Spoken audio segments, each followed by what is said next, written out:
PM Modi ने लोकसभा में महिला आरक्षण बिल पर बड़ी बात कही। उन्होंने कहा कि ये बिल 25 से 30 साल पहले ही पास हो जाना चाहिए था, लेकिन सौभाग्य से ये काम भी मेरे हिस्से में आया है। एनडीए सरकार देश को नई दिशा देने जा रही है। प्रधानमंत्री ने कहा कि देश की 50% आबादी को नीति बनाने में अपना योगदान देना चाहिए। साथ ही विपक्षी दलों को प्रधानमंत्री ने चेतावनी देते हुए कहा कि जो भी बिल का विरोध करेगा, चुनाव में इसका खामियाजा भुगतना होगा।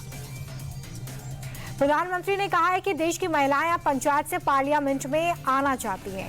जो भी दल आरक्षण का विरोध करेगा, महिलाएं उन्हें माफ नहीं करेंगी। इसलिए अगर सभी दल साथ मिलकर बिल पास कराएंगे तो इससे सभी का फायदा होगा।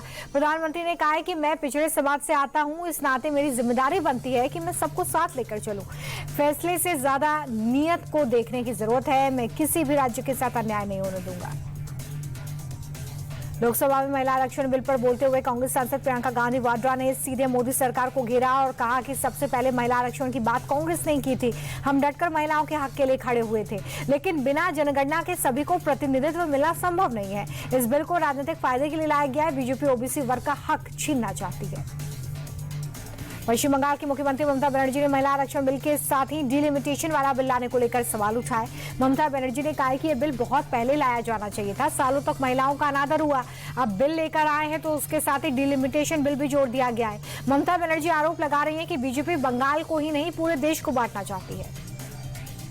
महिला आरक्षण बिल को लेकर केंद्रीय मंत्री चिराग पासवान ने कहा कि विपक्ष की नीयत साफ नहीं है, इसलिए वो किसी न किसी बहाने इस बिल को लटकाने की कोशिश में है।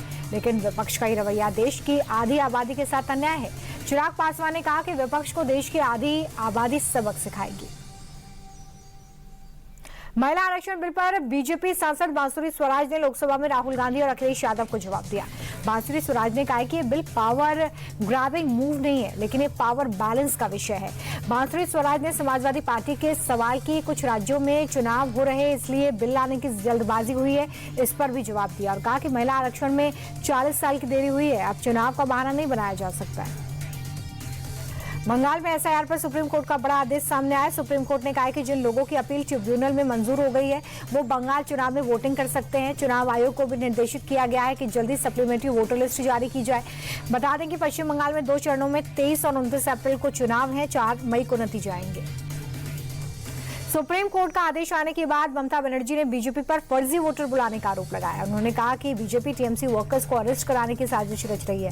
दिल्ली से सेंट्रल एजेंसीज बुलाई गई हैं, इसलिए बंगाल के लोगों को जवाब देना पड़ेगा। उन लोगों को बाहर निकालना होगा जो उनके भारतीय होने पर सवाल करते हैं।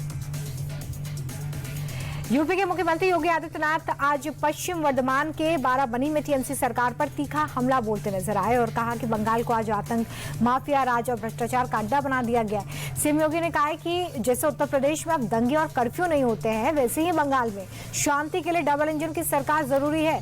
टीएमसी को कटमने वाली सरकार बताते हुए उन्होंने कहा कि अब बंगाल को ऐसी सरकार की जरूरत है जो लोगों की पहचान संकट में न डाले।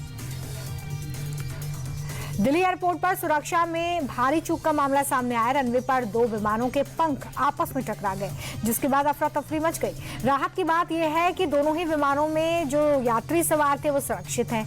खबर है कि आकाशा एयर का विमान दिल्ली से हैदराबाद के लिए उड़ान भर रहा था। नोएडा हिंसा मामले में पुलिस ने एक्शन लेते हुए 13 मुकदमे दर्ज किए हैं। 62 लोग गिरफ्तार हुए हैं। साजिशकर्ता आदित्य आनंद फरार है, जिसकी तलाश जारी है। नोएडा कमिश्नर लक्ष्मी सिंह ने बताया कि पिछले 2 दिन से नोएडा में पूरी तरह से शांति है। मजदूरों ने अलग अलग शिफ्ट में काम करना शुरू कर दिया है। उन्होंने बताया कि हिंसा और आगजनी में शामिल लोग ज्यादातर नॉन लेबर हैं, जिन्होंने भीड़ को उकसाने का काम किया। नोएडा हिंसा की जांच में सामने आया है कि श्रमिकों को भटकाने के लिए, उन्हें भड़काने के लिए सोशल मीडिया अकाउंट्स पर अफवाह फैलाई गई थी। पड़ताल में यह भी सामने आया है कि 2 सोशल मीडिया अकाउंट्स का इस्तेमाल हुआ, वो पाकिस्तान से चलाए जा रहे थे, जिसमें QR कोड बनाकर श्रमिकों को जोड़ा गया था। हिंसा और आगजनी के लिए उकसाया गया था। हर एंगल से जांच हो रही है। कानपुर में किडनी रैकेट में फरार टेक्नीशियन ने कोर्ट के सामने सरेंडर कर दिया है। आरोपी पर 25,000 रुपए का इनाम घोषित था। आरोपी मुदस्सर अली को कोर्ट में 14 दिन की न्यायिक रिमांड पर भेजा है। मुदस्सर पर अवैध किडनी ट्रांसप्लांट के ऑपरेशन का आरोप है। 11 साथियों को भी जेल भेजा गया है। ये मामले नोएडा, गाजियाबाद, उत्तराखंड समेत कई जिलों में छापेमारी के बाद आए। यूपी के मुजफ्फरनगर में पूर्व बीएसपी सांसद की भतीजी को फोन पर ही 3 तलाक देने का मामला सामने आया है। पीड़िता को ससुराल के अंदर जाने से भी रोका गया है। बता दें कि 2020 में जेबा परवीन का निकाह धूमधाम से मेरठ के एक व्यापारी परिवार में हुआ था। शादी के कुछ साल बाद जेबा परवीन के भाई से उसके पति ने 4 करोड़ रुपए उधार लिए थे। जब पीड़िता ने पैसे वापस करने का दबाव बनाया तो 3 तलाक दे दिया। पुलिस कार्रवाई की बात कर रही है। यूपी के अमेठी में एक महिला ने एक साथ 3 बच्चों को जन्म दिया है। केपी त्रिपाठी अस्पताल में महिला ने एक लड़के और 2 लड़कियों को जन्म दिया है। डॉक्टर्स ने बड़ी सूझबूझ के साथ सफल ऑपरेशन किया है। मां और तीनों बच्चों का स्वास्थ्य एकदम ठीक है। ऑपरेशन के बाद परिवार वालों ने मिठाई बांटी। झारखंड के जमशेदपुर में द्वितीय विश्व युद्ध के दौरान का बम मिलने से हड़कंप मच गया। सूचना पर पहुंची पुलिस ने बम को कब्जे में लिया। गांव के कुछ लोग रात में मछली पकड़ने के लिए नदी के पास गए थे, जहां पर गर्मी के कारण नदी का जलस्तर कम होने से पानी के भीतर पड़ा बम दिखाई दिया। मौके पर बड़ी संख्या में लोग इसे देखने के लिए जुट गए। लोगों ने प्रशासन से मांग की है कि पूरे इलाके की जांच की जाए। गुजरात के सूरत में फूड डिपार्टमेंट टीम ने नकली घी बनाने वाली गैंग को पकड़ा है। 2000 किलो से ज्यादा नकली घी भी मिला है। घी बनाने वाली मशीन के साथ 36 लाख रुपए का सामान भी पकड़ा गया है। सूरत से घी बनाकर आसपास के इलाकों के साथ साउथ गुजरात में भी बेचा जा रहा था। गुप्त सूचना के आधार पर एसओजी पुलिस और स्वास्थ्य विभाग ने कार्रवाई की है। इस बात की जांच हो रही है कि इस गैंग ने कहां-कहां अपने मेंबर्स को एक्टिव रखा है। पौड़ी गढ़वाल में श्रीनगर रोड के पास हाईवे से सटे जंगल में आग लग गई। रास्ते से गुजर रहे लोगों ने आग को देखा। घटना की जानकारी वन विभाग को दी। मौके पर फायर ब्रिगेड की टीम पहुंची और आग पर काबू पाने का काम शुरू किया। घटना में कोई हताहत नहीं है। स्थानीय लोगों का कहना है कि आग से जंगली जानवरों और आसपास के गाँव को नुकसान हो सकता है। गर्मियों में ऐसी घटनाएं तेजी से बढ़ सकती हैं। शेयर बाजार लाल निशान के साथ बंद हुआ है। सेंसेक्स 123 अंक गिरकर 77,989 के स्तर पर बंद हुआ है। निफ्टी में भी करीब 35 अंकों की गिरावट हुई है और निफ्टी 24,197 पर बंद हुआ। मेटल आईटी शेयर्स में खरीदी देखने को मिली, जबकि ऑटो और प्राइवेट बैंक में सबसे ज्यादा बिकवाली रही है। भारतीय बाजार में गिरावट रही है, लेकिन एशियाई बाजार में तेजी दर्ज की गई है। मिडिल ईस्ट तनाव के कारण उतार चढ़ाव जारी है।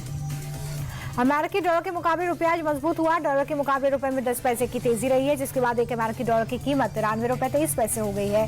कच्चे तेल की कीमतों में इंटरनेशनल मार्केट में गिरावट के चलते रुपया मजबूत हुआ है। विदेशी मुद्रा व्यापारियों का कहना है कि मिडिल ईस्ट में तनाव के बीच उथल पुथल मची हुई है। सोने चांदी के दाम में आज तेजी आई है। सोना और चांदी दोनों के दाम बढ़ गए हैं। सोने के दाम में 600 रुपए की बढ़त दर्ज की गई है, जिसके बाद 10 ग्राम का भाव 1,54,522 हो गया है। तो वहीं चांदी में 1100 रुपए की तेजी के साथ कीमत 2,52,800 रुपए हो गई है। केंद्र सरकार ने फास्टैग को लेकर बैंकों के नियमों में बदलाव कर दिया है। बैंकों से टैग से जुड़े वाहनों के रजिस्ट्रेशन नंबर की जांच करने के लिए कहा गया है। जांच में डेटा मैच न करने पर उसे तुरंत ब्लैकलिस्ट करने के लिए कहा गया है। एनएचएआई का कहना है कि इस कदम से टोल सिस्टम में डेटा की सटीकता और पारदर्शिता बढ़ाने के लिए जरूरी है। टोल पर फास्टैग जो नंबर कैप्चर कर रहे हैं वो वाहन की नंबर प्लेट से मेल नहीं खा रहा है। ऐसे में सरकार ने बड़ा कदम उठाया है।